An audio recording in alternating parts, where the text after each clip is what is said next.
কর্মসূচি উপস্থিত সংগ্রামী সভাপতি বীর মুক্তিযোদ্ধা জনাব আব্দুল সালাম, উপস্থিত প্রধান অতিথি বিএনপি সিনিয়র যুগ্ম মহাসচিব অ্যাডভোকেট রুহুল কবির রিজভী সহ উপস্থিত সকল নেতৃবৃন্দ, আসসালামু আলাইকুম।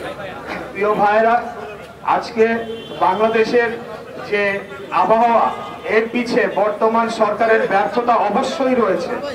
আপনারা জানেন যে অপরিকল্পিত উন্নয়ন, বিভিন্ন জলাশয়ে ভরাট, বায়ু দূষণ, আবহাওয়া দূষণ নিয়ন্ত্রণে ব্যর্থতা, এবং আপনারা জানেন যে ফারাক্কা বাঁধে নির্মাণের ফলে বাংলাদেশের নদীগুলায় পানি প্রবাহ কমে যাওয়া এবং বাংলাদেশের বিভিন্ন নদীর মধ্যে এখন মরুভূমির মতো বিভিন্ন চর জেগে ওঠা, এই সকল কারণের জন্যেই আজকে বাংলাদেশের যে আবহাওয়া এবং পরিস্থিতি সেটি অত্যন্ত ভয়াবহ পর্যায়ে চলে গিয়েছে।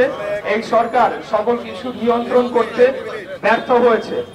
আপনারা জানেন যে ঢাকা শহরে যে এরকম একটা পরিস্থিতি, এরকম ঘনবসতিপূর্ণ একটা নগরী গড়ে তোলা হয়েছে, মানে বিল্ডিং কোড না মেনে সম্পূর্ণ অবৈধভাবে বিভিন্ন এলাকায় বহুতল ভবন নির্মিত হচ্ছে, একদম সংকুচিত একটা জায়গার মধ্যে, যেটিও আমাদের এই আজকের তাপমাত্রা বেড়ে যাওয়ার অন্যতম একটি কারণ হিসেবে বিশেষজ্ঞরা চিহ্নিত করেছে। এরই মধ্যে এই সরকারের অত্যাচার নির্যাতনের মাত্রা চরম সীমা লঙ্ঘন করেছে। তারা প্রতিনিয়তই বিএনপি এবং আমাদের নেতা কর্মীদের উপর ভয়াবহ নির্যাতন চালিয়েই যাচ্ছে। আসলে বাংলাদেশের কোনো কষ্ট দুর্দশা হলে তো এই যারা আওয়ামী লীগ সহ যারা এই এখন বর্তমান ক্ষমতায় রয়েছে তাদের তো কোনো কিছু যায় আসে না, তারা এসি রুমে বসে তারা ছড়ি ঘোরাচ্ছে, কিন্তু কষ্টে আছে বাংলাদেশের সাধারণ নাগরিক, সাধারণ জনগণ।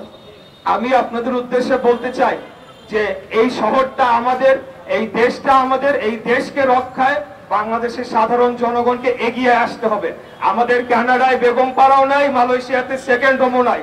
আমাদেরকে সরকার চাইলেও এই দেশ থেকে তারাই দিতে পারবে না। আমরা এই দেশে অবস্থান করে আগামী দিনে বাংলাদেশের গণতন্ত্রকে পুনরুদ্ধার করব, জনগণের অধিকার জনগণকে ফিরিয়ে দিব, বাংলাদেশের সার্বভৌমত্বকে রক্ষা করব এবং বাংলাদেশের অখণ্ডতাকে আমরা রক্ষা করব ইনশাআল্লাহ।